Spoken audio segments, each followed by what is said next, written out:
All right, here we are in game one of this best of three series between K1Fry78 here in the Blue Infernal and SE2 Control in the Red Infernal. And again, this is from round one of the Goblin Cluckfest number 5, round of 24. These games were played in most cases to face an opponent that got a bye in the first round.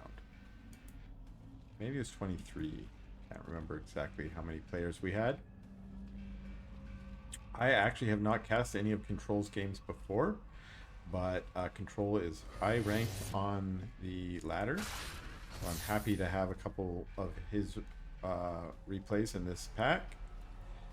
And I do not know much about K1Fry78. I have not seen him in any tournaments before, or at least I do not recall.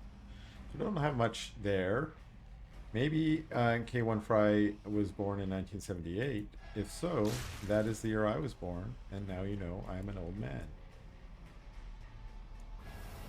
We have a conclave, double conclave coming out of Control, and we have double vault out of Fry. Both of these are kind of aggressive openings in the sense that you're going to get more units out. Both of them could mean that these are creeping. This is a creeping plan. We are on Lost Hope that has lots of camps, so it's very likely that that's the goal here. But it could also mean early aggression out of one or both of these players. And both of them have cleared their health camps, so they know where basically the spawn is for each other. Also knowing that it's cross spawn, knowing that there's not going to be an imbalanced spawn position. And I say that that's just because the meta is if you're spawned vertically, there's some thought that there's imbalance around which speed camp, who's closer to the speed camp. Same thing I guess with horizontal spawn, but with the cross spawn, you basically have equal access to your speed camps and health camps. A little bit of skirmish in the middle over the vision camp. A lot of gaunts so far out of control, and Fry does not have a force that can combat that. And I think Control knows this and is just pushing forward. Nice control to get those fiends to try and body block. And oh, a little hesitant to go up the ramp, but seeing no static D up there, no shroud basically running right up, and the Hexen goes down, and these brutes are really low. But there are a lot of fiends there, and fiends are pretty good against gaunts. There's just a high enough gaunt number here to get rid of those. We see a couple gaunts going down though. The brutes doing a nice DPS. Two brutes focusing the Hexen trying to get out of there. And this brute's going down while the Hexen's running away. Fiends on top of the Hexen. That's not good. These gaunts are still doing damage, but the fiends come back to clean them up, or at least chase them away. And we do have, well, 7 gaunts still. That's a pretty good gaunt number. Both sides losing their initial scout Hexen. It's like losing your queen in chess or something. They've evened up. And going for the speed camp. It looks like one advantage that Control had in that battle was Control had the speed camp already and is now claiming the second speed camp. We have fiends going across the map. I think those are just scouts to see what's the state of the base. This one looks like trying to steal the health camp. Probably won't steal for long. And oh, trying to steal the speed camp. Okay. So all the gaunts moving across the map to clean this up. Probably not necessary. But of course you can just move to capture some other camp. In this case that looks like going for the health camp next. More fiends going out. This is just really annoying. But it is going to cost Fry fiends every time. Where's this one going? Not sure. Okay, and it looks like the Gaunt Ball cleaning up the health camp over here And again, still just fiends trying to take camps. So this fiend is a scout fiend. And it looks like Control is about to have the ritual chamber come up. Same thing for Fry, although a little bit later. Where is Fry's conclave? I was going to say there's a conclave. You can't build a ritual chamber without a conclave, so that suggests he had one. And no upgrades just yet out of Control. Could start that Plague Axis right away. There we go, because it's been buffed to be only 50-50 now.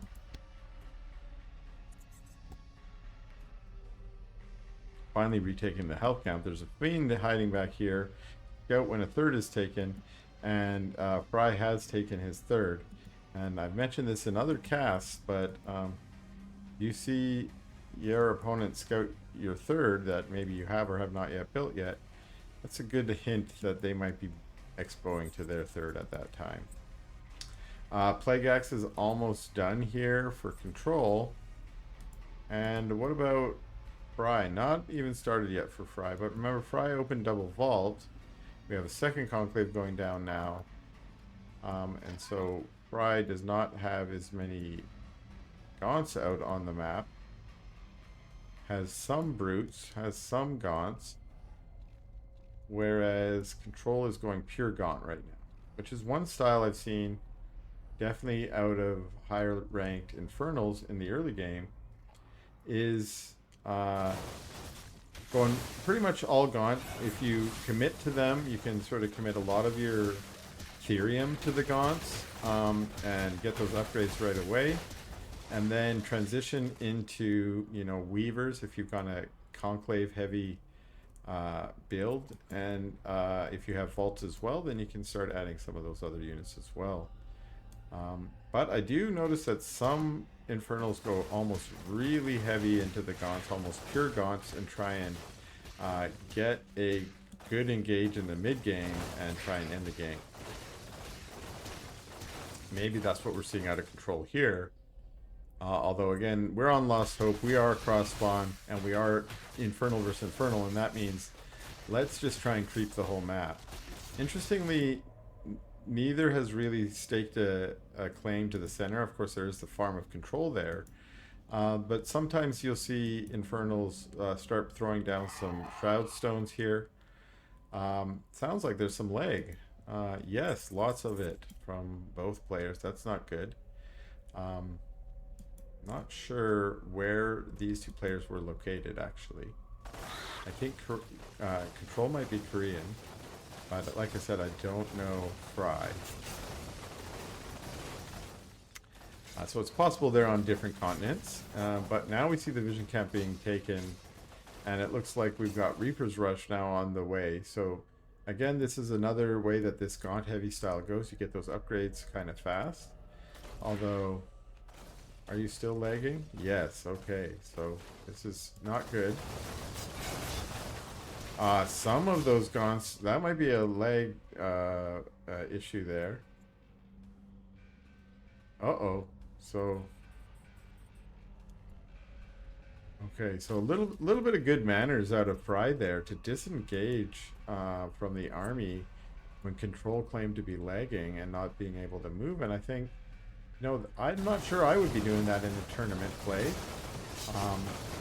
especially if you don't have any real reason to believe that your opponent is lagging. Although Fry said that he was lagging as well, so I do like that good sportsmanship play out of the players. I try and embody that in my ladder games too. If something's going on, commonly I'll run into a base and I'll look like, oh, this person looks like they're new. And I'll run right back out of the base and say, hey, are you new? And then I'll give some tips, because, you know, if you're expecting someone to defend your early rush and they have no units, it's not quite as fun to just delete their base and find out that was their first game ever. Usually feel a little sad afterwards, so... Even though this is a very competitive game, try and embody a little bit of good manners if you can when you're playing it. Okay, this is a big old army from Fry now in the middle. Lots of Weavers added there. Okay, trying to determine, is this okay? Well, Control's the one engaging, so I hope it's good. Fry's just going to go in and try and take it out. Now, the difference here is Control has a great concave for his gaunts. And the gaunts of Fry are kind of in the back, not necessarily being able to focus. They did focus that one Weaver down. And even though these Weavers are really tanky, the gaunts are doing a pretty good job. There's a Brute up here breaking down the concave. And yeah, actually, as the edge of that concave got overwhelmed, the gaunts started falling, and a lot of fiends. A lot of fiends. Wow, where did all those... I almost am looking for a dragon. There's so many fiends there, but that looks like just some lucky plague axes and the snowball effect. There were brutes. There are still brutes, but the thing is, none of those fiends look like they were split. None of them have shroud skin on, so I feel like those were all just the output of the gaunts. I can't micro, says Control. It always feels helpless when you're in a battle and you can't micro your units. You're giving them commands, you're trying to select them, they're not being selected. You're trying to micro, and they're not doing what you want. Incredibly frustrating. So hopefully the lag settled up for these two. Again, I am casting from a replay, so no one is in immediate lag anguish right now. Okay, Weavers first creep. Uh-oh. Busting down the trees and moving into the back base here. We got Control. Now with... Okay, this could go one of two ways, because this is a kind of no escape for Fry. But Fry trampling his way through. I like that. Really good hits on those. And actually, we're getting a snowball. Lots of fiends, and that's going to be a GG out of Control. Alright, here we are now in game 2 of this best of 3 with Control here in the Blue Infernal. And then also in the Red Infernal, Control's opponent, Fry, who took the first game with some lag issues that they faced. So we'll see how game 2 goes. Hopefully they don't face the same lag issues. It was causing a lot of trouble, according to Control, for microing. And that last battle, well, it's not clear that micro was really the difference in that last battle, but you know, you always want your players to be competing on the best possible playing field that they can, and no one likes dealing with lag. Okay, it looks like Fry is going to continue with the double vault. I mean, he did win the first match, and Control is going to change things up here and switch to Conclave Vault. And we got our initial creeping. I mean, since these creeps got buffed, it's just you got to micro and pay attention just a little bit more. But I think this worked out well. Tanking from the Hexen, allowing the gaunts not to have to take too much damage. And then we also have, we sort of see both styles here.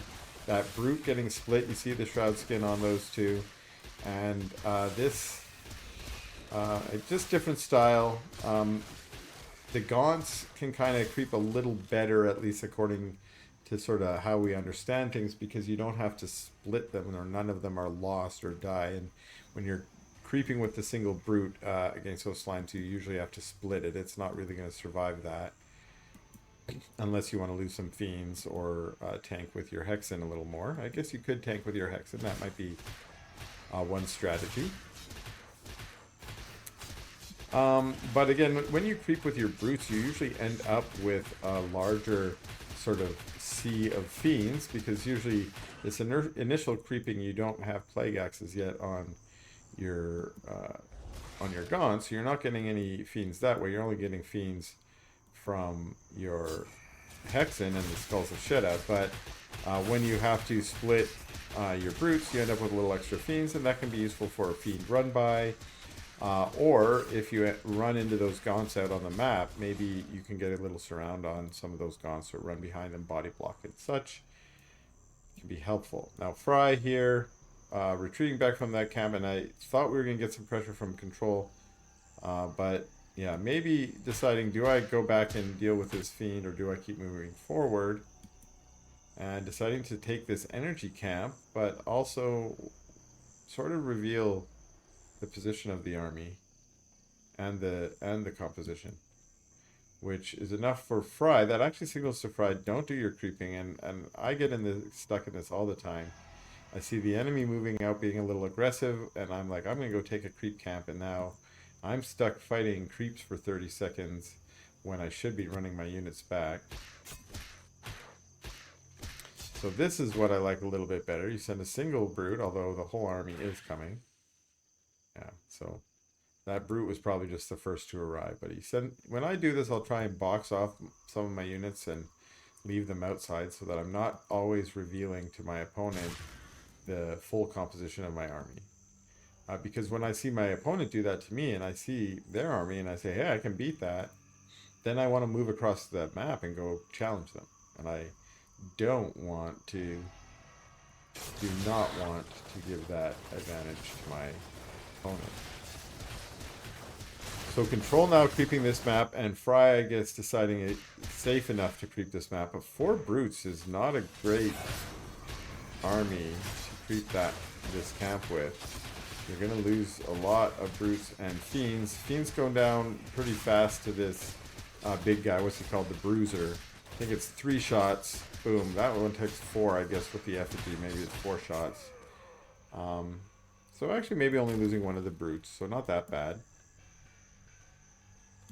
And both members kind of macroing a little bit here. Creeping, creeping, creeping. And what do we have here? Yeah, okay, there we have a greater shrine. Ritual chamber up with plague axes on the way. Ritual chamber up with no plague axes on the way, but maybe it was a little slower for Fry last time. Yeah, not yet finished. It is still 45-second research time, so I didn't think we missed it. It's a little early. Creeping this one. The brutes doing the tanking and the gaunts trying to, unfortunately you don't want those gaunts in the back walking around like that. Try to get all the DPS out of your gaunts you can when you're creeping down. That way you're just going to take less damage, maybe lose less fiends, less brutes. Third base almost up for Fry. No third base yet for control. Interesting, all these units just sort of spread across the whole map. I think that's just some speed differentials. So these guys look like they were caught in the back somewhere. Fry sending out some more of those fiends to try and take over the towers.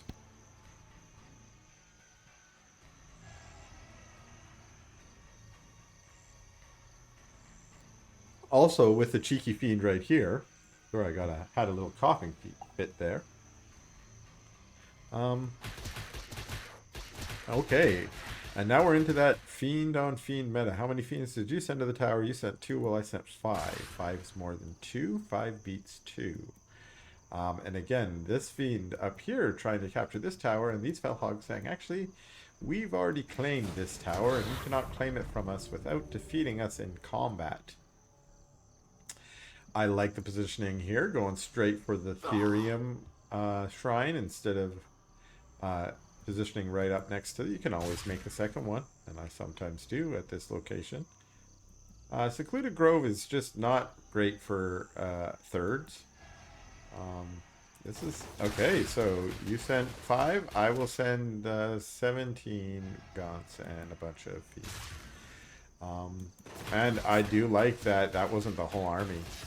This is what I want to see more of in my own play, but also in pro play, which is splitting the units up to get some of these map-borne objectives speedier and more quickly. I think as the meta advances, we might see splitting the army so you, in this mid-game where you're re-creeping, you can re-creep quicker and then you can get on top of your opponent with some aggression. I think one thing that maybe has to, if we want that to happen, that has to also happen, is the initial creeping pattern kind of determines the secondary creeping pattern, because they respawn after 5 minutes. So the first camp you take respawns, then the second one, and so on. So you tend to have to repeat that pattern. But now we got a nice run by here. Ooh, a really nice Nightfall Infestation going down, and the second one going down, not quite as good a hit. But most of those units getting away. Control, just with this speedy Gaunt Force, able to kind of push Fry back into a defensive posture, and then steal this camp.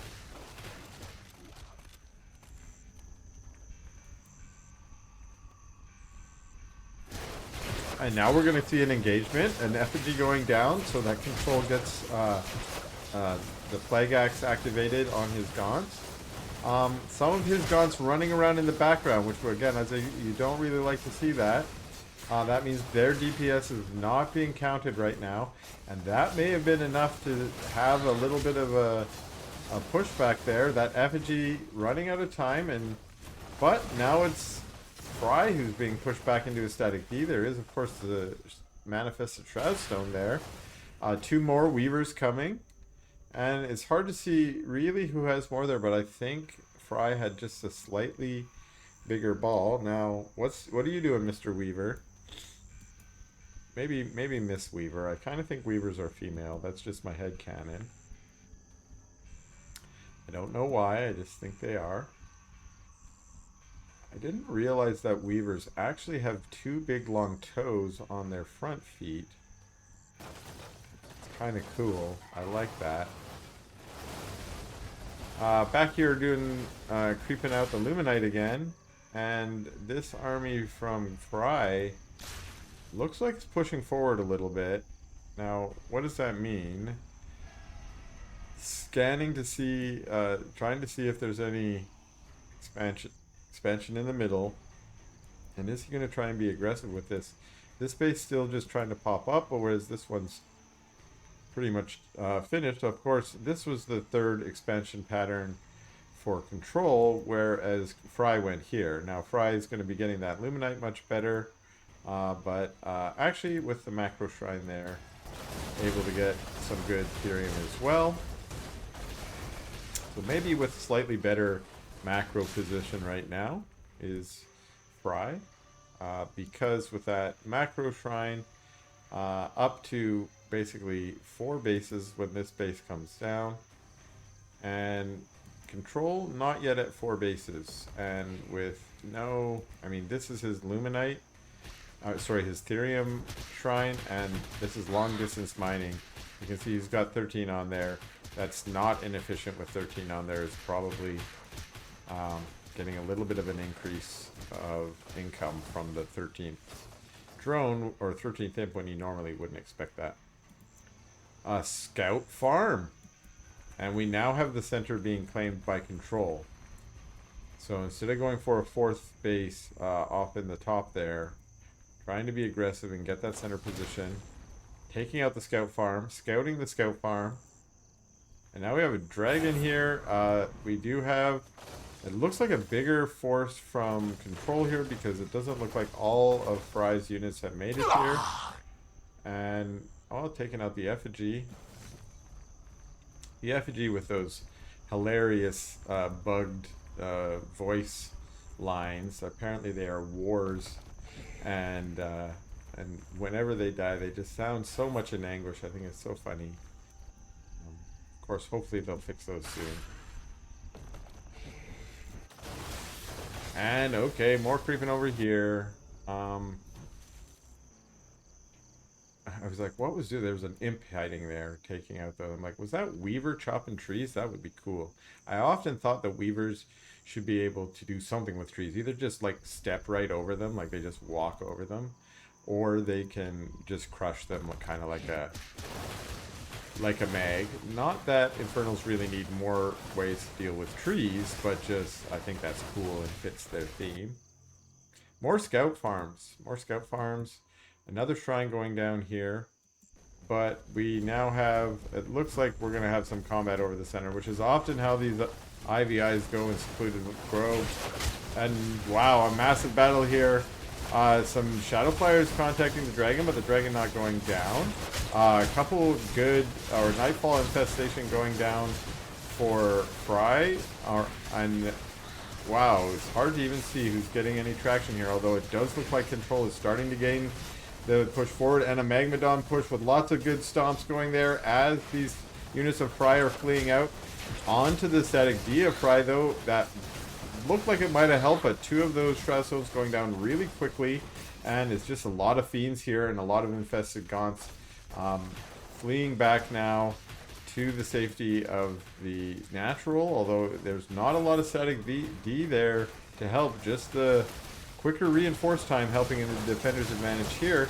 And again, Weavers just stomping down on that front line. Fiends just surrounding on anyone they can get their hands on. And a Gaunt Ball just pretty much dealing damage to whatever's close. The Gaunts are like, let's take out some buildings. While it looks like move commands unfortunately coming out of, and that's a GG out of Fry.